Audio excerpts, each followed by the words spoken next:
ఈ సంస్కృతిని మొత్తం సర్వనాశనం చేసి ఒక విష సంస్కృతిని నోటికొచ్చింది మాట్లాడి వాటిని పోస్టు చేయించి ఏం పైశాచిక ఆనందం అని నేను అడుగుతున్నా అధ్యక్ష. వాళ్ళు తిట్టిన తిట్లకు నా పేరు తీసి మీ పేరు రాసుకోండాడా, మీకు అన్నం తినబుద్ధి అవుతుందేమో నేను చూస్తా. తెలంగాణ రాష్ట్ర ముఖ్యమంత్రి అయితే బలహీనం అయిపోయినట్ట అధ్యక్ష, అట్లా అనుకుంటుర్రా? ఓపిక పట్టిన అధ్యక్ష, నేను మర్యాదకుంటున్నా. మీకు ఎంతమంది ఉన్నారో తెలియదు, నాకు చికాకు వచ్చిందని తెలిస్తే లక్షలాది మంది పిల్లలు రోడ్డు మీదకి వచ్చి బట్టలు తీసుకొడతారు అధ్యక్ష ఒక్కడినొక్కడిని. నేను వద్దంటున్నా కాబట్టి, చట్టాన్ని గౌరవిస్తా కాబట్టి, చట్టాల పట్ల శాసనాల పట్ల ఈ భారత రాజ్యాంగం పట్ల మాకు సంపూర్ణమైన విశ్వాసం నమ్మకం ఉంది కాబట్టి ఏమనుకుంటూ ఊరుకుంటున్నాం అధ్యక్ష. అది మా చేతగాని తనం కాదు. చంద్రశేఖరరావు గారు నీ పిల్లలకు చెప్పు, ఇది మంచిది కాదు, నువ్వు అనుకుంటున్నావేమో ఇట్లా ఏదో చేస్తే మానసికంగా కుంగదీసి దెబ్బతీసి రాజకీయంగా ప్రయోజనం పొందుదామని నువ్వేమైనా కలలుగా అంటే నువ్వు అనుకుంటున్నావేమో. అట్లా కుదరదు చంద్రశేఖరరావు. నేను చెప్పదలుచుకున్నా, హద్దు దాటితే మాట జారితే దాని ఫలితం ఎట్లుంటుందో అనుభవిస్తారని నేను చెప్పదలుచుకున్నా అధ్యక్ష. పదవి ఎంతకాలం ఉంటుందని కాదు, ఎట్లా ఉన్నామనేదాన్ని నేను లెక్కగడతా అధ్యక్ష. ఆత్మగౌరవం చంపుకొని పదవి కోసం లాలూచిపడి దిగజారే రాజకీయాలు నేను చేయను అధ్యక్ష. ఉన్నంతకాలమే ఉంటా, నిటారుగుంటా, నికార్సుగుంటా. ఏది పడితే అది మాట్లాడితే ఇక నుంచి ఊరుకొని నేను చెప్పదలుచుకున్నా. మీరు అనుకుంటున్నాం ఏది పడితే అది మాట్లాడితే చెల్లిపోద్ది, లేకపోతే కోర్టుకు పోతే బెయిల్ వస్తుంది, లేకపోతే ఈడిపోతే అది వస్తుంది, ఆడిపోతే ఇది వస్తుంది, మానసికంగా మమ్మల్ని దెబ్బతీసి ప్రయోజనం పొందాలని. అవసరమైతే చట్టాన్ని సవరించే పని అని చేస్తాం. ఏం భాష అధ్యక్ష? ఒకసారి మీరు చూడండి అధ్యక్ష.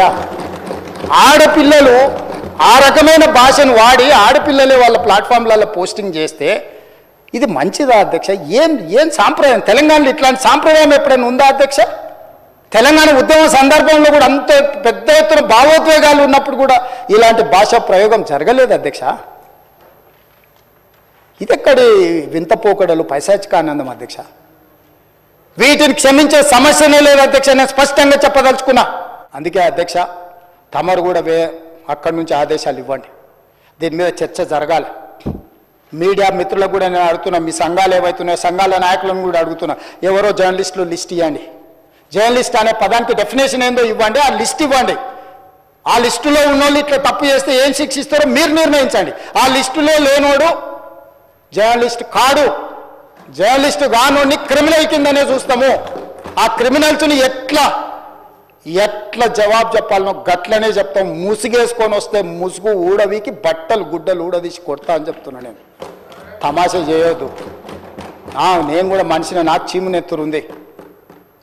అన్నిటికీ బరాయించుకుంటే తప్పులని అన్నిటిని మోసుకుంటే ఏదో కుర్చీలు ఉన్నా కాబట్టి ఊరుకుంటా అనేమన్నా ఏషాలు ఏదలుచుకోరాం. అన్ని చట్టపరంగానే చేస్తా. చట్టాన్ని పరిధిని నేను దాటను. ప్రతిదానికి ఒక శిక్ష, ఒక విధానం ఉంది. ఏది కూడా పరిధి దాటను, ఎందుకంటే నేను ముఖ్యమంత్రిని. చట్ట పరిధిలోనే అన్ని శిక్షలు ఉంటాయి.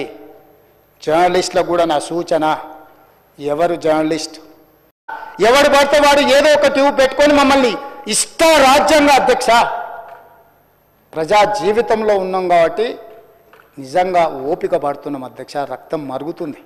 ఏంది భాష అది అధ్యక్ష? కుటుంబ సభ్యులను అంతేసి మాటలు అంటుంటే అసలు మీరు మనుషులా అని నేను వాళ్ళని అడగదలుచుకున్నా అధ్యక్ష. మీకు భార్య బిడ్డలు లేరా?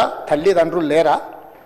మీ అమ్మనో, నీ చెల్లినో, నీ భార్యనో ఈ రకంగా మాట్లాడితే నువ్వు ఇంతవా అని నేను అడుగుతున్నా. ట్విట్టర్లో పెట్టినోని, అరెస్టును ఖండించినోని.